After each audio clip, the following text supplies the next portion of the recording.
8 है, if a equal to first row में 1 2, second row में 0 1, comma b equal to first row में 1 1, second row में 2 0। तो इस क्वेश्चन नंबर 8 के फर्स्ट 2 हम कर चुके हैं, थर्ड वाला कर रहे हैं। a प्लस ए ट्रांसपोज, वो कहता है कि a मैट्रिक्स का ट्रांसपोज मैट्रिक्स के साथ आपके पास ऊपर मैट्रिक्स a है, ठीक है। a मैट्रिक्स को a के ही ट्रांसपोज के साथ जब आप प्लस करोगे तो वो कहता है कि वो एक सिमेट्रिक मैट्रिक्स है। तो सिमेट्रिक मैट्रिक्स कब होता है? अगर किसी मैट्रिक्स का ट्रांसपोज उसी के इक्वल आ जाए। मिसाल के तौर पे आपके पास एक मैट्रिक्स m है, ठीक है। एक साइड पे आप क्या करते हैं, m ही रहने देते हैं, और दूसरी तरफ आप इसी m का क्या ले लेते हैं, ट्रांसपोज। यानी इस m का अगर हम वैसे लिखें और ट्रांसपोज भी लिखें फिर भी ये आपस में इक्वल ही हो। कोई भी ऐसा मैट्रिक्स जिसका ट्रांसपोज लेके भी वो पहले के इक्वल ही रहे, उसमें कोई चेंजिंग भी ना आए, ठीक है, वो क्या मैट्रिक्स होगा? सिमेट्रिक मैट्रिक्स होगा। तो चले इसको हम करते हैं। सबसे पहले हम क्या करेंगे, यहाँ पे लेट लिख लेते हैं, स्टार्ट में इक्वल लगा लेते हैं, a का मैट्रिक्स a लिख लेते हैं जो कि 1 2 0 1 है, प्लस का साइन ले आते हैं, 1 अगेन a की वैल्यू पुट कर देते हैं, 1 2 0 1, ऊपर जो है ट्रांसपोज का t डाल दिया, ये एज इट इज आ जाएगा 1 2 0 1 प्लस का साइन। इसका हम ट्रांसपोज ले लेंगे, रो को कॉलम में चेंज कर देंगे, रो को कॉलम में। देखिए ये एज इट इज आ गया, क्योंकि ये सिंपल ए था, यहाँ पे एक बार ट्रांसपोज ले लिया। अब इन दोनों को हम क्या करेंगे, प्लस करेंगे।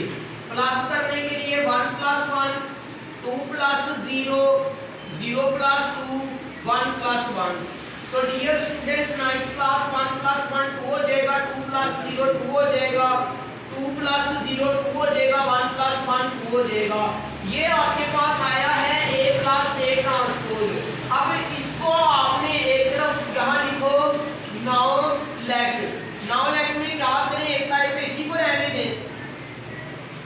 हम ये देखते हैं कि इसका इसी का ट्रांसपोज इसके इक्वल आता है या नहीं, तो बिल्कुल आएगा, क्योंकि सारे एलिमेंट्स 2 हैं। अभी हमने t लगाया, t इसलिए लगाया कि इसको इक्वल आना है इसी के ट्रांसपोज के।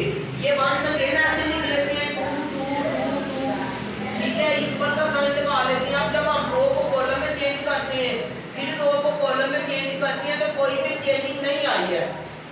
तो उसने यही डिमांड की थी कि जब वो कहता है कि a का ट्रांसपोज लेके a में ही प्लस करो, तो जो आंसर आएगा, आंसर में जो मैट्रिक्स आएगा वो एक सिमेट्रिक मैट्रिक्स होगा।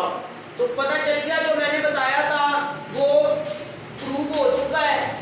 आंसर ये आया था, इसी का जब हमने ट्रांसपोज लिया तो वो उसी के इक्वल आ रहा है। तो डेफिनेशन भी यही है सिमेट्रिक मैट्रिक्स की, कि कोई भी ऐसा मैट्रिक्स अगर उसका ट्रांसपोज ले तो वो ट्रांसपोज लेने के बाद भी उसी के इक्वल ही रहे, तो वो जो मैट्रिक्स होगा वो कौन सा मैट्रिक्स होगा? तो यहाँ पे आप नीचे आंसर में क्या लिखेंगे, हेंस नतीजा ये निकला है कि a + a transpose is symmetric matrix, ठीक है। बस खाली सिमेट्रिक लिख दो तो ठीक है, स्टार्ट में इक्वल लगा लो। तो इसकी जगह पे आप जो है उर्दू मीडियम वाले जो बच्चे हैं उर्दू में लिख देंगे a + a ट्रांसपोज एक सिमेट्रिक कॉलम है। उर्दू में आपको पता है कि कॉलम कहते हैं, जो बच्चे उर्दू मीडियम के हो तो वो उर्दू में लिख देंगे a + a ट्रांसपोज एक सिमेट्रिक कॉलम है। ओके, तो ये आपका आंसर आ चुका है। बाकी उर्दू मीडियम वालों का उर्दू में लिखने वाला ऊपर कुछ भी नहीं था, ठीक है। बाकी सारा नाउ